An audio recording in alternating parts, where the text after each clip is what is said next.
So welcome to our first ever Whosoever Book Club podcast. We hope that you'll enjoy the time that we spend together. My name is Michael Eden, and I am a Salvation Army officer or Salvation Army church leader. And I've been in the Salvation Army in this role for 22 years, so a bit of time now. And I've got a friend of mine here with me. I'll let him introduce himself.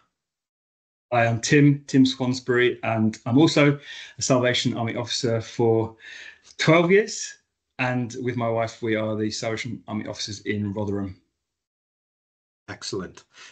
Tim's obviously younger than me. That's why he's better looking and looking more youthful. But thank you for joining us.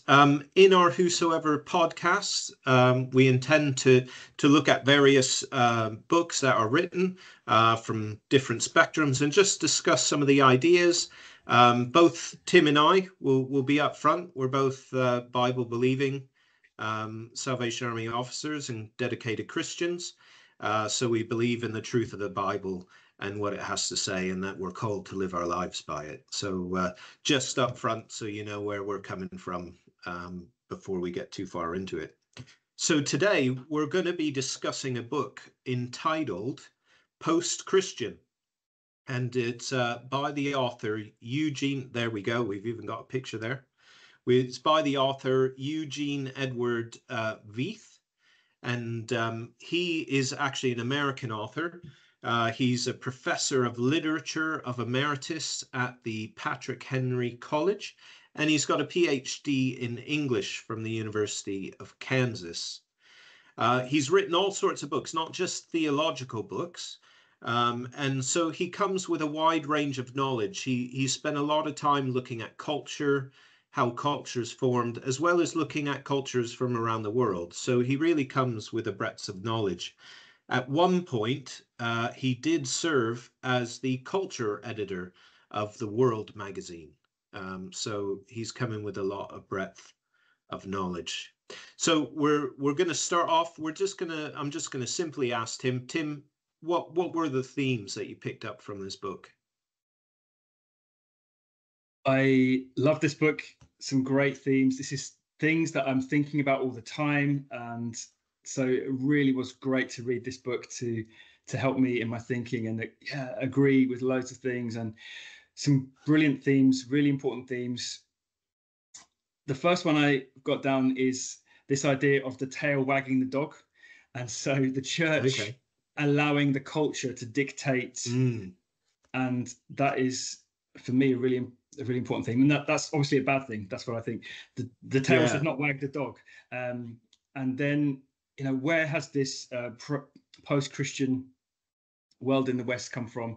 And the theme of, I guess he calls it the refining or the purifying of the church, and actually the decline is, there's so many reasons for that. But he talks about how nominals have left faith and the church. There's been a purifying or refining of the church. There's also the liberalism, which has been a secularization from within that he talks a lot about. And then just looking at the idea of those who are this idea of spiritual but not religious. And so many have left the church, but there's still this spiritual but not religious category of people. That one really stuck out for me when he was talking. It's a bit later in the book, isn't it, where he's talking about that. And he's just really talking about how so many people who are calling themselves atheists, saying that they don't believe in anything, but actually they're forming communities that look and are modeled almost exactly on church. And that's interesting as to what that might be saying there. I picked up some of those similar themes. Definitely that. I think that tail wagging the dog thing is something probably the church has been struggling with at different times throughout history. Really, couldn't we? We could look at the history of the church and see almost like this is a repeated cycle. But one of the themes that really came through for me really, really strongly was around truth. In fact, I don't know if you picked it up, but like at the beginning of the book, he just takes almost the first half of the book just to give a history of where our idea and understanding of truth has come from and who defines truth. Yeah. And the transition that's taken place, not just more recently, but actually going back kind of centuries in our understanding, like introductions of individualism compared to community, and how that's changed our understanding of what's true. He talks about relativism as well, doesn't he? He goes on to talk about this idea that, you know, we've kind of gotten to this point, the ultimate point, where actually people just make up their own truth. Yeah. What did you, when you were reading that, what did you think about that? Yes, I think there's this danger of this personal, individualized truth or religion, and it's how most people do their religion, their faith these days. It's just what I want and what I think. But yeah, there's some dangers around there in terms of what we would say is true Christianity, true biblical Christianity. So it's the way so many are going, but yeah, there's some problems. Yeah. And like for me, this is something I've been thinking about a lot over the past few years. I've looked at kind of different apologetics writings and things, and they deal with obviously the idea of truth quite a lot, and this idea that we've gotten to this point where people make their own truth, because actually the thing that comes through, and actually my view is from his writing, that he did that at the beginning, because everything else he says after that, if it's about you know, the church, or if it's about how we're doing church, or it's about sexuality or gender identity, or even abortion or sin in general, that type of stuff, all comes back to the question of who defines the truth. You need to start there. Yeah. Yeah, good, very good. Yeah. So what really worked for you for this?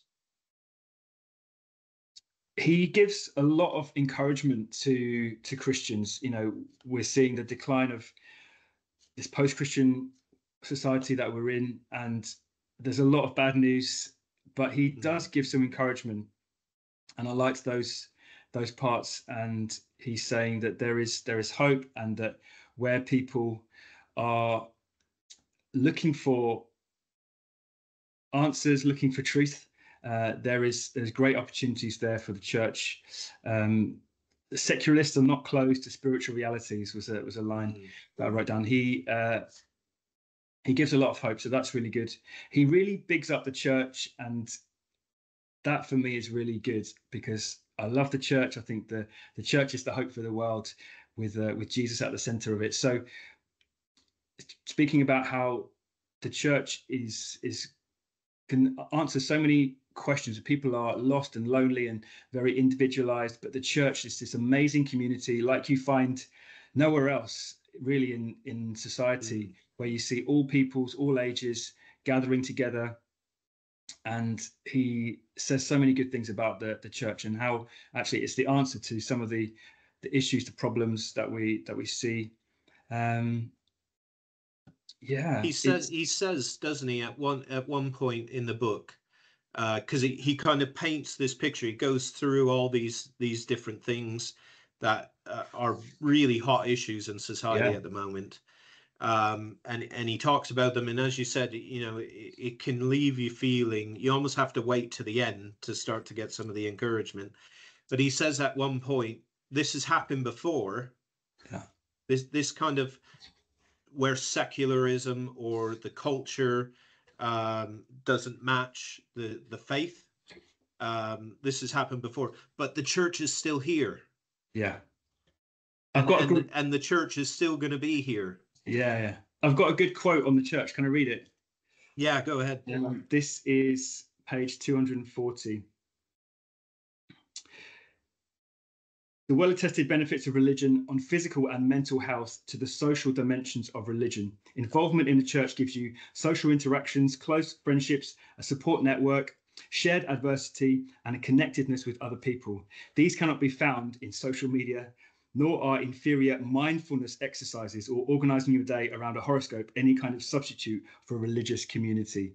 So there's so many benefits, and these things are really needed in our society today. Yeah, and that speaks directly into that point that we were talking about before, about how atheists and other people who are claiming not to have faith are setting up these communities, because they're missing that community element, that church brings, which is so important. Was there anything else that really stuck out for you? That Yes, he talks about embracing the spiritual and the material. And I mean, our faith is fantastic. We have a transcendent and an immanent God. We have this God who is both infinitely glorious and one who became incarnate, who became flesh. And these two aspects are foundational to our faith, bringing them back together again, because there are the spiritual but not religious people, but they need that material. And one of those things is the church. They need that connection. They need that grounding of that spirituality in reality and in truth and in tradition and on all of those things. So bringing back those two things together, because they've been separated in this post Christian world. So bringing those things together, that's a big thing. There is that sense in which, and I think he highlights it a little bit, it's not one of the big themes, but as you're talking about that separation, that's what the world tries to do, doesn't it? It tries to get us to have all sorts of boxes. And I've in my ministry over the years, people often tell me, I really struggle because I feel guilty when I'm at work because I'm not with my kids, and I feel guilty when I'm with my kids because I'm not at work. And I said, it's because you separated your life. And actually what God invites us to do is put everything in him, isn't it? Yes. So part of being a good child of God is being a good parent, as well as being a good employee, as well as being a good member of your church. So if you're having to look after one, it doesn't necessarily mean you're neglecting the other. You're showing an example to your kids, or you're showing an example to your boss of what being a good rounded employee or Christian is all about, isn't it? Absolutely. Yeah. It's good. Excellent. One of the things I really liked, I'd be interested to know if you have any thoughts on it, closer to the end of the book, where he's kind of trying to put everything back together after he took everything apart. He's talking about the way forward for the church, and he talks about two different models, one that he takes from history and one which he tends to advocate now. So the Benedictine model, and the Lutheran model. And just for those who might not have read the book, the context is he's talking about the Dark Ages and the period of time where really society just kind of collapsed, and barbarians were storming and burning libraries and schools and places of education and all that kind of stuff. It seemed to be a really dark place. And he's basically talking about the response of the church during that Dark Ages, and how they had walls. They went into their community in terms of the Benedictine, but in that they were still learning from Scripture. They were copying copies of Scripture and other important books at the time to maintain those things, and almost as this waiting for that time when it was right for the church to re-emerge again and help culture and society find itself again. And then the Lutheran model, because he kind of comments, I'm a bit worried about the taking yourself out of the world side of it, where the Lutheran model really goes back to probably a phrase a lot of Christians have heard before about not being in the world, but not of the world, and that we need to be these places where we're living our lives out in the world for other people to see, even though at the moment the world seems to want to reject everything we have to say. What did you think about that? it's really helpful to look back, and I think history is really valuable, can teach us so much. So just drawing on all of that, looking at what we can take into our present situation, what is helpful, what can we learn, what are mistakes we've made in the past. So I really like those examples and what we can learn from them. It's good. Yeah. Would you have one model preference over another? Yeah, it's the Lutheran being in the world. Is that what you mean? Yeah. Would you rather be a Benedictine or a Lutheran? Lutheran. Yeah. Lutheran. Okay. Yeah. I would say that's definitely probably the harder of the two models, isn't it? Sure. So just for clarity as well, the Benedictine, it wasn't like shut the world out completely. It was like making our homes little mini monasteries, I think he actually says, doesn't he? Where people come in to these living communities and things like that. So it's not totally shutting people out, but it's more getting them come to us rather than us being out there. But it's definitely important to be out there, isn't it? It's great. Definitely. Something else that I remember what I was going to say earlier. What really worked for me is that he does bring a big challenge to the liberal influence within the church, this secularization from within, he calls. There's can I read another quote? It's page 242. He says, thus, liberal theologians may dismiss the historicity of what the Bible records, reject the deity of Christ, deny his resurrection, reinterpret salvation as a psychological or political allegory, and challenge Christianity's moral teachings. Yet they still teach in seminaries, preside and preach at worship services, engage in prayer and devotional practices, and in some cases occupy important leadership roles in their churches.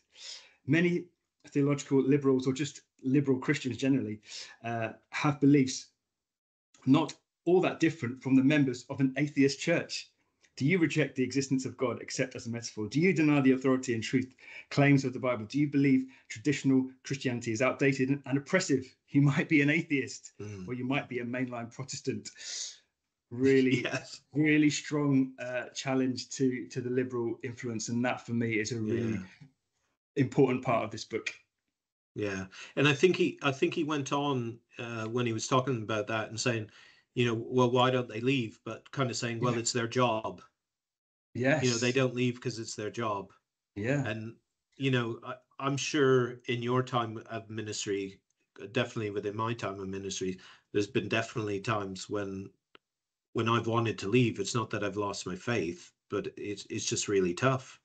And I can't imagine if I didn't believe that Jesus Christ was raised and resurrected and offers new life and salvation, I couldn't stay in this job. If I'd lost that belief, what would be the point? It would just be all the aggravation.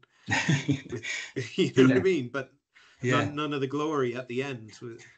And what is really interesting is this, why people don't leave. I mean, if it's your job, you get paid to do it. Maybe you just want to get your salary. But if you're just part of a church, but you've left behind so much of truth, let's call it, and why would you stay? But I think there is, in our denomination, in our church, in the Salvation Army, there's such a strong identity and such a belonging that is kind of extra to the truths, the fundamental truths of our faith and of Christianity, that people might stick around for those kind of things.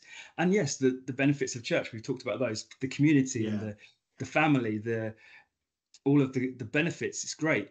So, but why are people staying when they've left so much of what we would say is the truth? That's fascinating to me, and I'd love to talk more about that, but maybe another time. I suppose that's a double-edged sword as well, because in one sense, like I think of my own experience when perhaps I might have been less committed. This is obviously before I became a Salvation Army officer, but when I was younger. But there were things that did hold me. Yeah. That were beyond the faith element. Yes. But it held me long enough for me to get the faith element. Yeah. But what seems to be happening now is it's just holding people because it's a way of life and the faith element. So there's something perhaps not connecting. Maybe that's our preaching. Maybe that's, I don't know. Yeah. Maybe we're not challenging people enough. Yeah. Was there anything that didn't work for you? So I think this being more of an academic book, it's not the type of book that I would naturally choose. But I mean, I loved it. It's really, really good. But yeah, at times I would have liked him to be a little bit more forthright and, shall we say, preachy, and really. But he has to present the arguments, and he gives a great commentary on this huge topic of post Christendom, and so yeah. But what do you think? He is very thorough. Yes. But this couldn't be a book I would give to just a general member of my congregation. They would get lost. So there is a sense sometimes, and part of that is who he is, isn't there? Yeah. So there's a place for these books, because they take things deeper. They help us understand the background to where all this stuff came from, rather than just thinking, well, how did this happen? He does a really good job of painting that, but it does make the book a little bit less accessible, doesn't it? Yeah. One of the things for me as well is, because the book is a bit academic, I suppose I was looking for the compassion a bit more. Sure. So like, one of the examples is he's talking about abortion, and it very much comes across a little bit like, it just should never happen ever. Where, I don't know about you, but I've met people, and we've had people in some of our toddler groups and things like that share stories where they've either considered or they have gone ahead. And there's reasons around that. And, I suppose the reality is, on all the issues that were talked about, there's a sense of this is the truth, but we got to face people as well and come alongside and show love and compassion. So it's very good for stating the truth, which is really, really important. Don't get me wrong. But it's finding a way to mix that with love and compassion. Sure. Yeah. So it's not the compassionate response book, it's the academic truth-telling book. It's giving you the information you need, I suppose, to then go and mix in the compassion and stuff in your day-to-day, isn't it, as you come along. Do you have any takeaways from having read the book? It's really helpful, I think, for those in church leadership. There are really good things to take away, and really good, as I've said, encouragements to the church, and what are some possible ways forward. I'll read from page 245 this great conclusion here. Being spiritual and being religious are viewed today as two opposite categories. We talked about that. As are spiritual and material, religion and the world. Indeed, when these pairs are separated, with religions that have lost their spiritual substance, spiritually ungrounded in religious truth, materialistic worldliness with no reference to religious transcendence, each can go wrong. The task for the church in building our post-Christian times is to put these categories back together, building a church that is both spiritual and religious, and inhabiting a world that is both material and spiritual. So for me, as a church leader, what are we doing?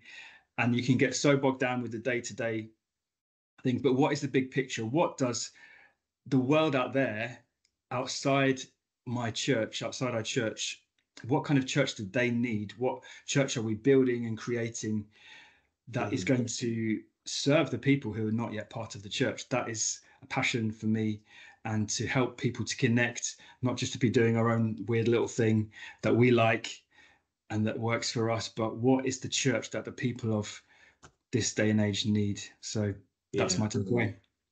Excellent. For me, the real takeaway, there was one part where, again, it's at the conclusion of the book where he's kind of bringing things together and talking about possible ways for the church forward. And it's just, considering what the church, again, I suppose it's similar to what you just said, what the church needs to be given the state of the world. Yeah. The world is the way the world is, and we do believe God will ultimately come and transform that, and we do Amen. believe that he can transform things, and he does that on an individual basis. But at the moment, we are where we are. So how do we live as the church in a culture which isn't going to turn around and change straight away? So my mind immediately went to kind of, you need to look at Daniel a lot more, and look at some of the examples like Daniel, was it his friends, Shadrach, Meshach, and Abednego, because that is their situation, isn't it? They're in a world that's totally disconnected from their faith and their belief, and yet they find a way to be faithful. So, I really thought I really need to look at those and find ways that we can keep being faithful, because we're not in the place to change the law on certain things. We're not in the place to totally change society at the moment, but there's still a way forward for us to be faithful and obedient to the word of God. Daniel stood alone, and he had a really hard job. Yeah, fantastic story. Yeah. Thank you. Yeah. Excellent. So I think that's, unless you have anything you want to add, Tim, I think that's the end of our discussion for today. Just so you know, we're going to be doing these once a month. This should be landing just at the end of September. So our next one will be at the end of October, where I'm going to be meeting with Michael Allen, who is also a Salvation Army officer, and the book he has chosen for us to review, and I would encourage you to get a copy, read along yourself, is Fire and Fury. And it's considering violence in the Old Testament.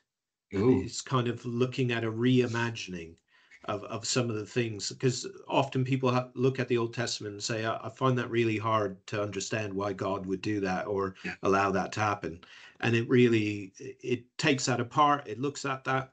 So please, please, please read along. If you read the book, please send in your comments. You can post your comments on the YouTube page. This will also be posted on Facebook. Put your comments under there, and we'll try and take notice of some of your comments when we meet again. But thank you very much, Tim. And thank you very much to everybody who's taken the time to listen today. God bless you. Bye. God bless.